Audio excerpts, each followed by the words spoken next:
Bonjour les sportifs connectés, c'est Jérôme du blog montrecardiogps.fr. Dans cette vidéo, je vais présenter tous les réglages qu'on peut faire sur les profils sportifs de la VivoActive 3. Ça sera probablement la dernière vidéo avec cette montre. Si vous voulez voir les autres, il y a une playlist dans laquelle j'ai regroupé toutes les vidéos sur cette montre. Alors, pour ce faire, on va aller dans deux endroits différents dans les menus. Un premier qui permet de régler des réglages qui s'appliquent à toutes les activités. Et ensuite, dans un deuxième temps, on ira voir des réglages spécifiques à chaque activité. Donc c'est parti. On commence par aller, donc on a fait un appui long pour ouvrir les menus. On va tout en bas, paramètres. Ensuite, on va encore tout en bas, système. Et là, on commence par donc, le verrouillage automatique. Soit tout le temps, soit désactivé, soit lors d'une activité. Ici, on va le désactiver pour la suite de la démo. C'est pas mal de l'activer sur des sports en extérieur, type vélo, course à pied, lorsqu'il pleut, lorsqu'on utilise une manche d'une veste, il peut appuyer dessus. Par contre, c'est très pénible sur un profil comme la musculation par exemple, parce qu'après en fait, à chaque série il se verrouille, donc à chaque fin de série il faut le déverrouiller avant de dire qu'on a terminé notre série de répétitions, c'est assez pénible. Ensuite, on a ici l'intensité du rétroéclairage, l'intensité des vibrations,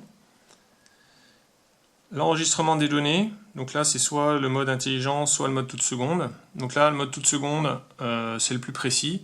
Le mode intelligent en fait il va faire varier l'intervalle et au lieu d'enregistrer toutes les secondes, il va enregistrer toutes les 1 à 7 secondes en fonction de des courbes que vous allez prendre. Ça permet d'économiser en fait l'enregistrement de la mémoire et gagner un tout petit peu en autonomie. L'autre réglage pour l'autonomie qu'il ne faut pas oublier, c'est le mode USB. Si vous le laissez comme ça, lorsque vous branchez une batterie externe pour la recharger pendant l'enregistrement va s'arrêter. En fait, ce qu'il faut, c'est donc venir là, passer sur Garmin, et là vous pourrez recharger votre montre en course. Il suffit de brancher le câble ici, et à l'autre bout vous branchez sur votre batterie. Et par contre, ensuite, quand vous revenez pour faire un téléchargement par câble USB sur votre ordinateur, vous repassez comme ça. Voilà pour cette section. Ensuite, l'autre partie, c'est donc les spécifiques au profil. Donc tout d'abord, il y a une liste de profils ici qui est accessible, et vous avez une liste en réserve sur les 4 petits points. Si par exemple vous voulez faire du tapis de course, vous laissez un appui long, vous faites gérer les applications, et là vous allez rajouter le tapis de course. Voilà, il passe en activé. Il est activé, pardon, on le met en ajouter en favori. Et puis, donc là, vous voyez qu'il est passé dans la liste blanche. Et éventuellement, si on veut le faire remonter, on fait réorganiser et on décide soit de le faire descendre, soit de le faire remonter dans la liste. Alors pour la suite, on va chercher un profil qui a un GPS parce que c'est là qu'il y a le plus de paramètres possibles. Donc on va prendre la course à pied et hop, paramètres. Alors le premier réglage qui vient forcément à l'esprit sur une montre, c'est l'affichage des données. On peut choisir entre une disposition 1 champ, 2 champs, 3 champs, 4 champs, donc ils sont toujours superposés comme ça les uns au-dessus des autres. Je vais garder le 4 parce que c'est celui qui permet de voir une petite particularité qui est vraiment spéciale à la VivoActive 3. C'est la première fois sur Garmin qu'ils font quelque chose comme ça. Pour changer de champ de données, donc on a les champs du milieu. Donc là, vous voyez, on a une grande liste. C'est même pas les champs de données, ça c'est des catégories de champs de données. Et après, par exemple, le champ de fréquence cardiaque. Là, on a encore le choix. Voilà les champs d'affichage, les différents types d'affichage de la fréquence cardiaque. La seule particularité, c'est les deux champs en haut et en bas. Donc là, j'ai déjà joué un peu avec les paramètres, donc il y avait 2 fois la fréquence cardiaque, mais on va mettre, visiblement, il manque le chrono. Donc on va mettre le chrono. Vous voyez là, on n'a plus l'affichage de catégorie et après de champs dans cette catégorie. Ici, on a le choix, je crois qu'il y en a 6, 1, 2, 3, 4, 5, non, il y a 5 champs et c'est tout. Donc en haut et en bas, on a ce choix de 5 champs, de 5 données, je veux dire. Et au milieu, on a tout un tas de données.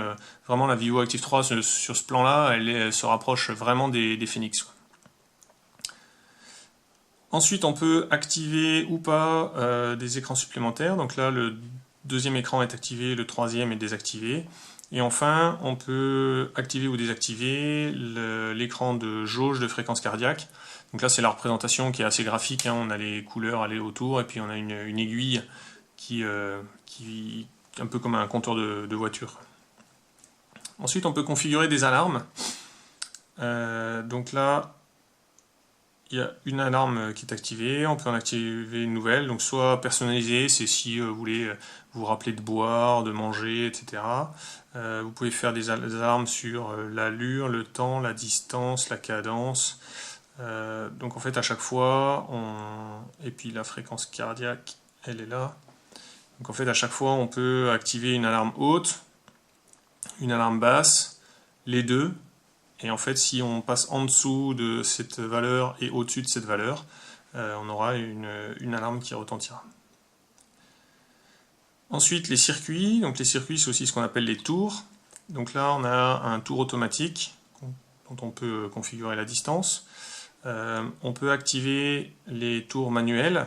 Donc dans ce cas-là, il suffit de faire quand il s'est activé, il suffit de faire un double tap sur l'écran pour marquer un tour. Ensuite, on peut activer ou pas la pause automatique. Alors, c'est une pause automatique à deux crans. Soit on la désactive, soit on l'active si on est complètement arrêté. Et en fait, pour prendre en compte les petites imprécisions du GPS, on vaut mieux choisir allure. Et puis là, vous mettez une allure, voilà, si vous êtes en dessous de 12,30 au 1000, on peut prendre un petit peu plus de marge. Voilà, si on est en dessous de 8,30 au 1000, on considère qu'on est arrêté, même si on se déplace un petit peu, ou bien qu'il y a une petite erreur de GPS qui fait qu'il enregistre une allure faible. Ensuite, on peut activer le défilement automatique avec différentes vitesses de défilement des écrans. Ici, on a un autre réglage GPS. Alors, c'est un peu bizarre, hein, mais je l'avais déjà mentionné dans ce même type de vidéo que j'avais fait sur la Phoenix 5. En fait, on a réglé de l'autre côté la fréquence d'enregistrement de GPS, et ici on choisit le type d'enregistrement de GPS. Donc soit on le désactive, pas de GPS du tout, soit on l'active, la montre enregistrera les positions GPS, soit on active le GPS plus GLONASS, et là la montre cherchera les satellites GPS et les satellites GLONASS. Ensuite, on peut choisir le fond d'écran. Donc là, c'est pour savoir si vous voulez un fond d'écran blanc avec des inscriptions noires ou un fond d'écran noir avec des inscriptions blanches. Moi, perso, je préfère le fond d'écran blanc. Je trouve ça plus visible. Et ensuite, la nuance, c'est la petite couleur de l'activité. Donc là, de base, toutes les courses à pied sont rouges, les vélos, c'est vert, marche, c'est orange, etc. Voilà, on a fait le tour de tous les réglages qui sont possibles sur la Vivo Active 3. C'est une montre vraiment complète qui permet de faire quand même pas mal de choses au niveau des configurations. C'est pas, sur ce point-là, c'est vraiment pas une montre entrée de gamme ou c'est pas non plus une Phoenix bas de gamme, quoi. Si vous voulez regarder d'autres vidéos sur la Vivo Active 3, je vous renvoie sur la playlist. Si vous voulez lire plus de choses sur le test, je mettrai dans la description, en dessous de la vidéo, le lien vers le test sur le blog, où là, j'ai pas seulement décrit, mais testé toutes les fonctionnalités de la montre.